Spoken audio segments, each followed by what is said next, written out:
आज की इस वीडियो में हम लोग क्लास 10 का एक बहुत ही इंपॉर्टेंट क्वेश्चन सॉल्व करने जा रहे हैं। इस तरह का क्वेश्चन लगभग हर बार मैट्रिक के फाइनल एग्जाम में पूछा जाता है। यहाँ जो हमारा ये क्वेश्चन है इसमें हमसे ये कहा जा रहा है कि prove that √2 is irrational number. मतलब यहाँ पे हमें √2 को इरेशनल नंबर प्रूव करना है। इसके पीछे की वीडियो में मैंने आपको बताया है कि हम लोग किसी भी नंबर को कैसे आसानी से इरेशनल नंबर प्रूफ कर सकते हैं। एक मैंने आपको मैथ बताया था जिसमें मैंने आपको ये समझाया था कि हम लोग √5 को इरेशनल नंबर कैसे प्रूफ करेंगे। तो जिस प्रोसीजर का यूज़ हम लोग √5 को इरेशनल नंबर प्रूफ करने में करेंगे, सेम उसी प्रोसीजर का यूज़ हम लोग √2 को भी इरेशनल नंबर प्रूफ करने में करेंगे। तो अगर आपने वो वीडियो नहीं देखी है तो सबसे पहले आप उस वीडियो को देखिए, क्योंकि उस वीडियो में मैंने बहुत डिटेल्स में ये समझाया है कि हम लोग किसी भी प्रकार के नंबर को इरेशनल नंबर कैसे प्रूफ कर सकते हैं। तो चलिए हम लोग अपने क्वेश्चन की तरफ बढ़ते हैं।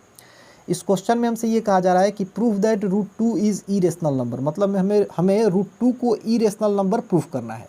मैंने आपको बताया था कि हमें जिस भी नंबर को इरेशनल नंबर प्रूफ करना होता है, सबसे पहले हम लोग मान लेते हैं कि हमारा दिया गया जो नंबर है वो एक रेशनल नंबर है।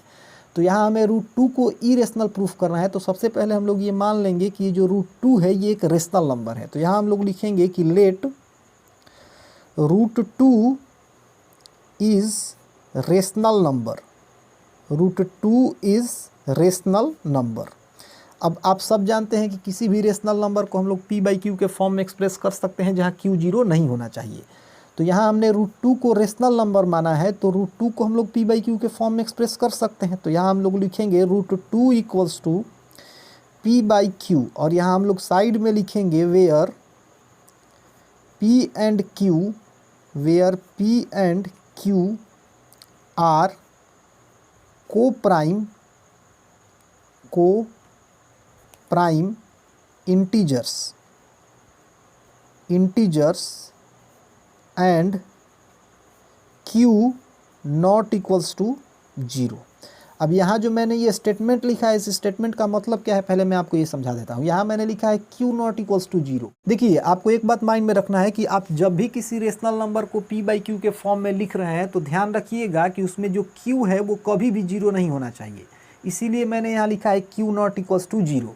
अब फिर मैंने यहाँ लिखा है कि where p and q are co-prime integers. ये को-प्राइम इंटीजर्स क्या होते हैं थोड़ा सा इसको हम समझ लेते हैं। देखिए, कोई भी दो नंबर को-प्राइम नंबर कहलाएंगे या को-प्राइम इंटीजर्स कहलाएंगे अगर उन दोनों नंबर के फैक्टर में एक को छोड़कर कोई भी कॉमन फैक्टर प्रेजेंट ना हो। जैसे 5 और 7 जो हैं ये को-प्राइम इंटीजर कहलाएंगे, क्योंकि 5 का अगर आप फैक्टर निकालिएगा तो आपको मिलेगा 1 और 5, और अगर आप 7 का फैक्टर निकालिएगा तो आपको मिलेगा 1 और 7।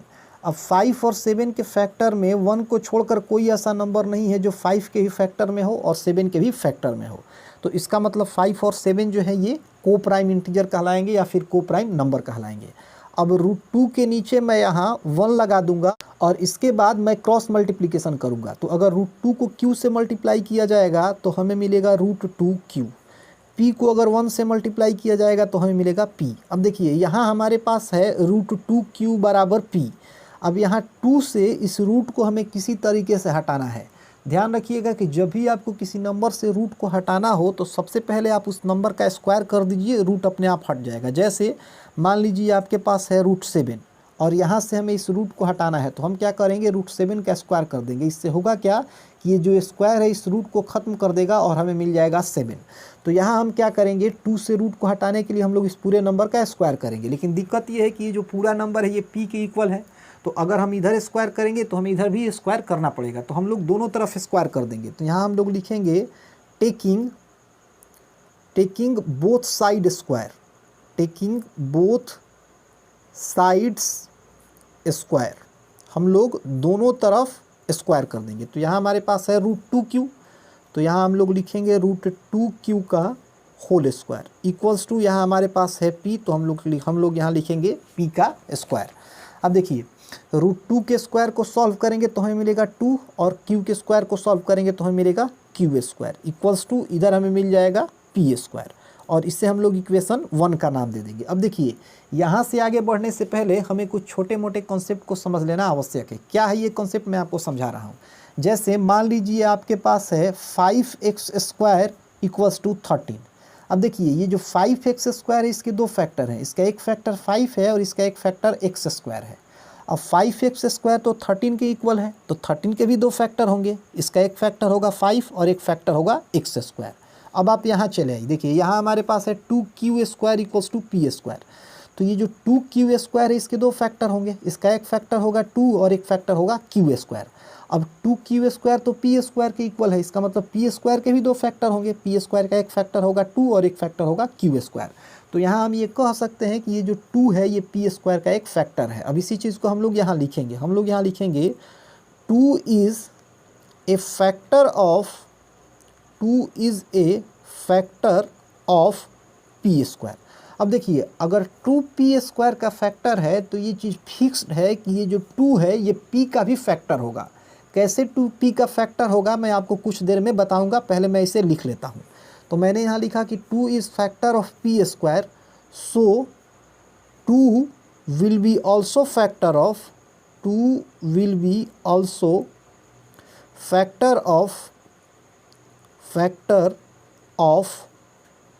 p।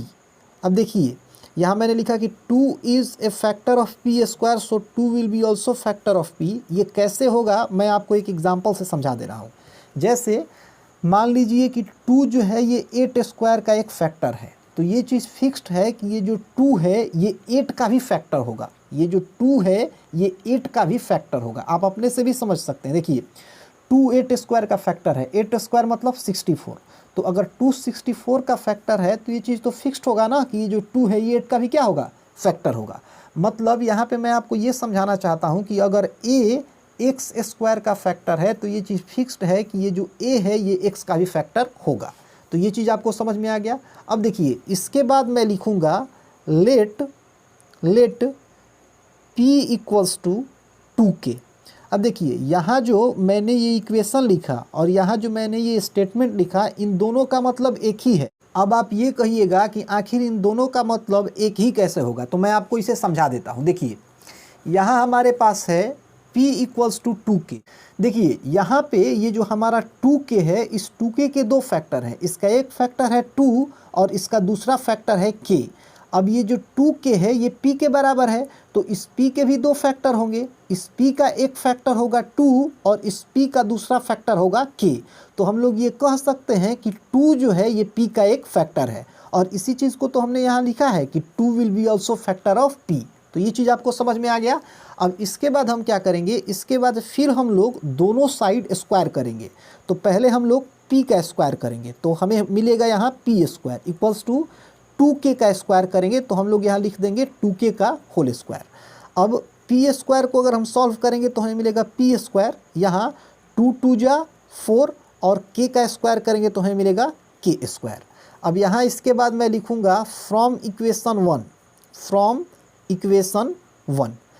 देखिए इक्वेशन 1 में हमारे पास है p² इक्वल्स टू 2q², और यहाँ है हमारे पास p² equals to 4k²।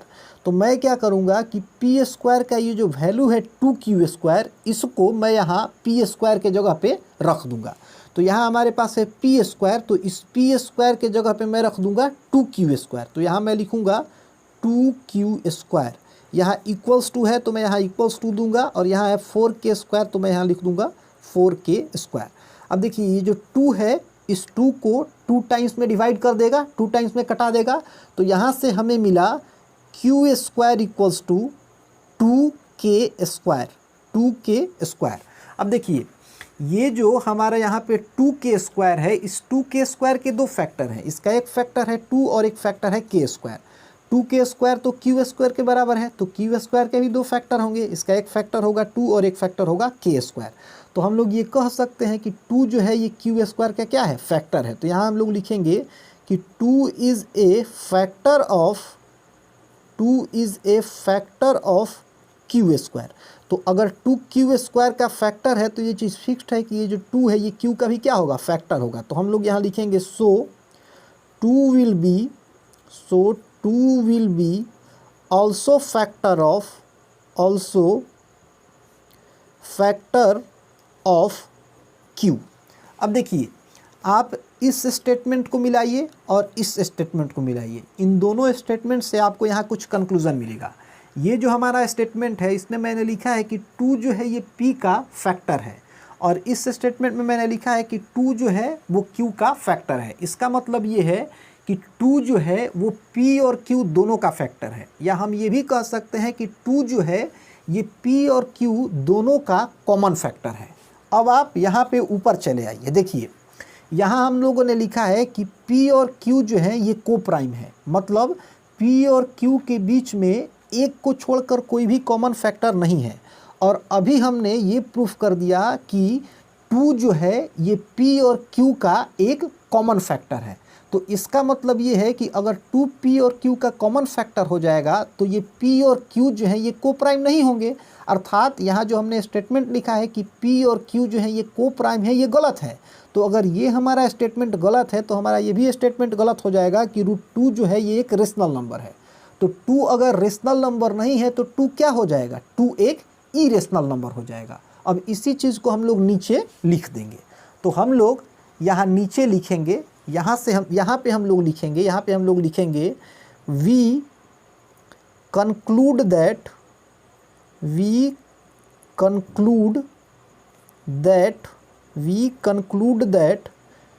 2 is common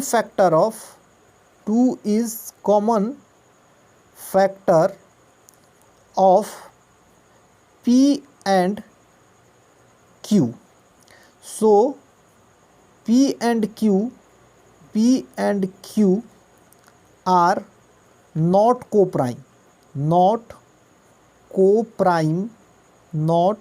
co-prime integers। तो अगर ये को प्राइम इंटीजर्स नहीं होंगे तो हमने जो माना था कि √2 हमारा रेशनल नंबर है, ये रेशनल नंबर भी नहीं होगा। तो हम लोग यहाँ लिखेंगे और √2 इज़ नॉट रेशनल नंबर। तो जब √2 रेशनल नंबर नहीं होगा तो √2 क्या हो जाएगा, ये एक इरेशनल नंबर हो जाएगा। तो हम लोग यहाँ लिखेंगे और √2 इज़ इरेशनल नंबर।